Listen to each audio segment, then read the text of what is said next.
Yo guys, I'm HB, this is Dr. Pink, and today we're going to talk about intermediate smooth jazz guitar 2 easy chords.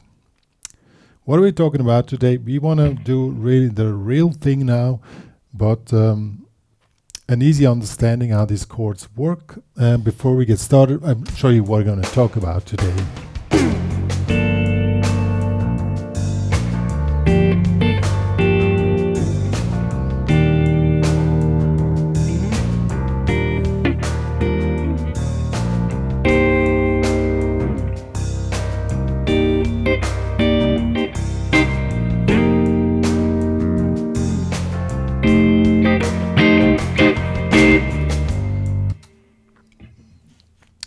So we're going to talk about understanding how chords are built.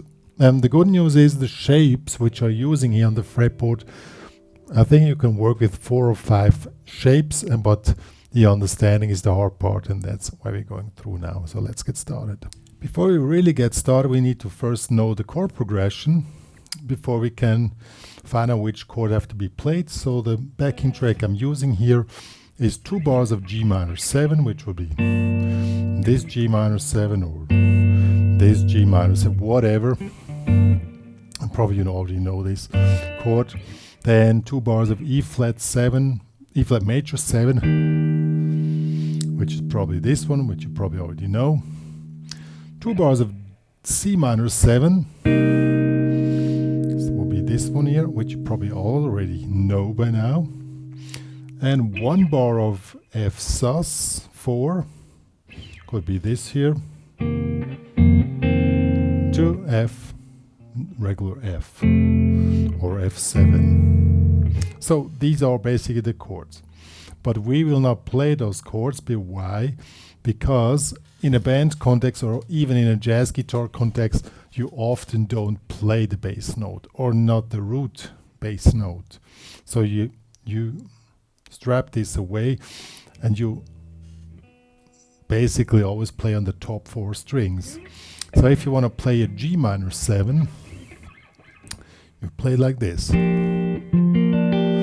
So it's really easy to grab. Here in the 3rd fret, 1 bar A. Here you have the 7th, the 3rd, the flat 3, the 5 and the root note. And if you play the bass, you can hear it's a G minor 7.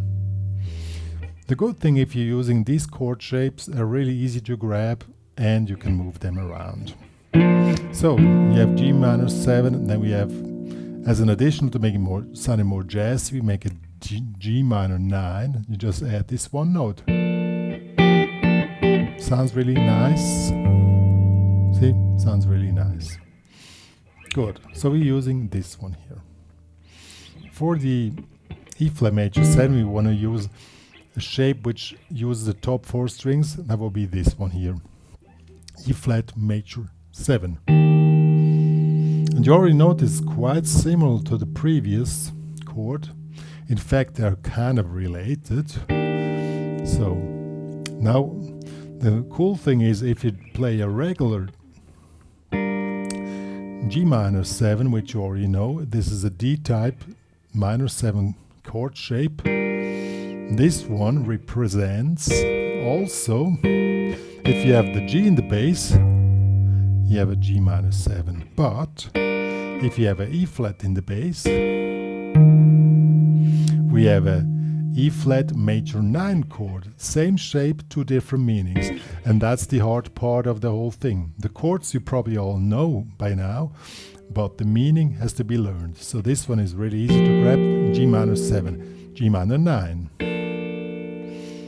This chord shape could also be, now we come into that in the second set.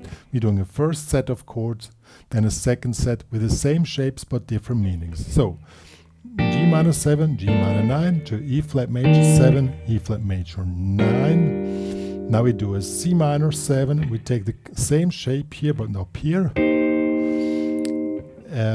C minor 9, same shape. And now this one here is a F sus 9 at the same time. So if you have this one here with the C in the bass, C minor 9, C minor 7, this one here with the F in the bass, this is a F sus9. So the bass note defines how the chord shape is defined, okay? And last bar, it resolves to an F7, so we resolve it to F9. So this results in this really nice chord progression.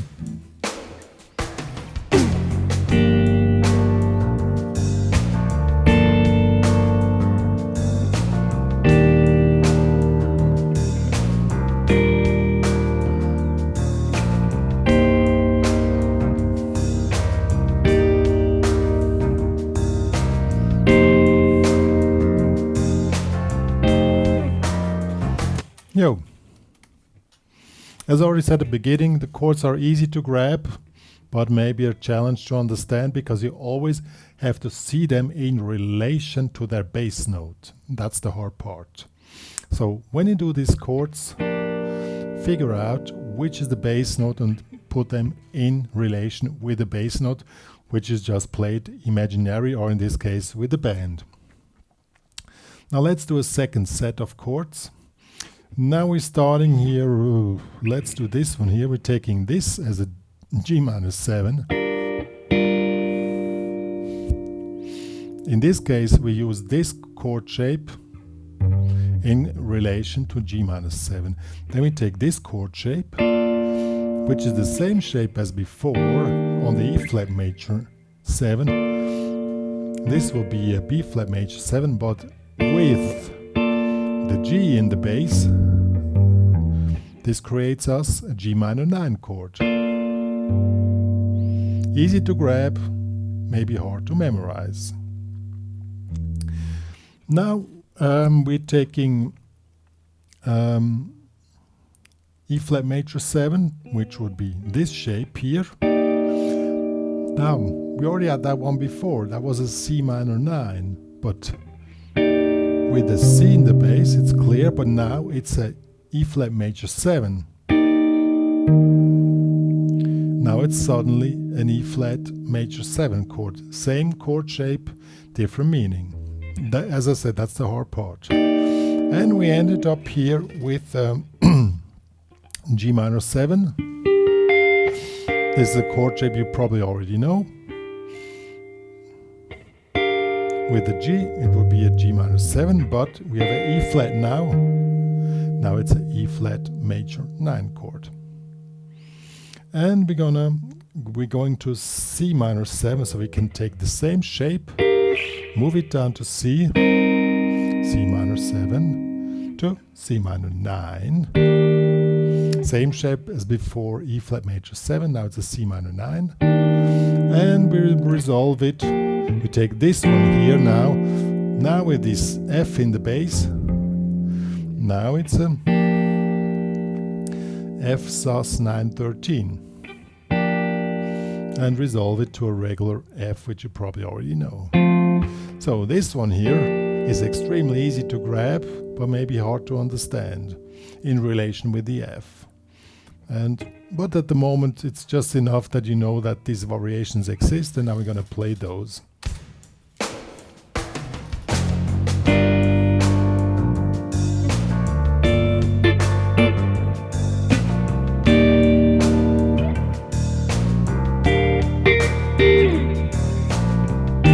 Oh, this one.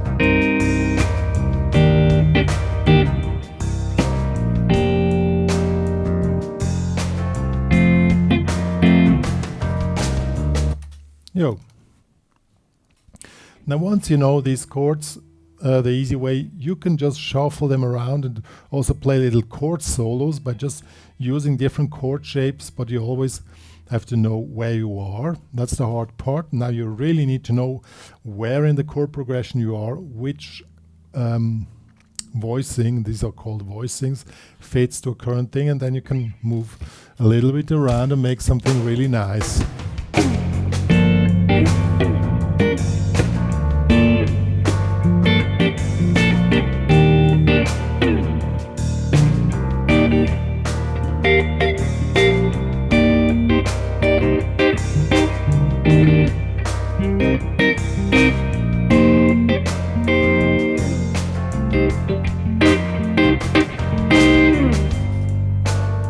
guys, that was intermediate smooth jazz guitar 2.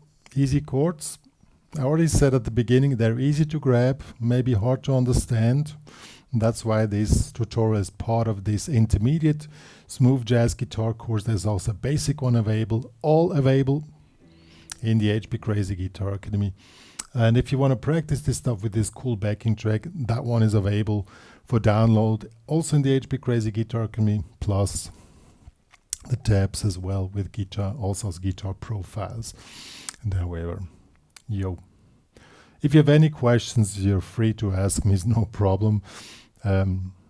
Jazz is really tough. Also smooth jazz and jazz is basically the same from the technological and theoretical background. It's quite challenging, so if you have any questions, be free to ask me, it's no problem. I will be there for you guys, try to help you out. But basically should all be self-explaining. Really, the good news with these chords is once you have these 5 or 6 shapes together, they're always the same. They're really easy to grab. You just move it around the fretboard, but as I said, the hard part is to always see them in relation with the original bass note and then make a nice progression, also move them smoothly over the fretboard, but that's really cool when it starts to work. Yo, that's all I have all to say. See you guys. If you love my channel, please subscribe and please share to the world. I mean, Dr. Pink or existing. See you guys.